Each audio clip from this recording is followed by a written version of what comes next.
Hello friends, welcome to our YouTube channel. In this video I'm going to tell you about how you can fix color problem in your POCO smartphone. Friends, you can see their apps colors, and you can see when you just click on YouTube or something, it all colors are mismatched. You can see it is showing in black and white colors. How you can fix this problem in your POCO smartphone? Before watching this video, if you have not subscribed to our YouTube channel, then subscribe to it and like our video.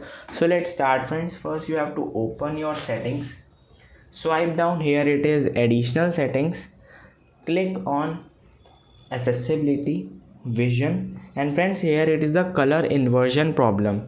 You have to just turn it off, and friends, you can see it is working in normal and all the colors, all its natural colors are back.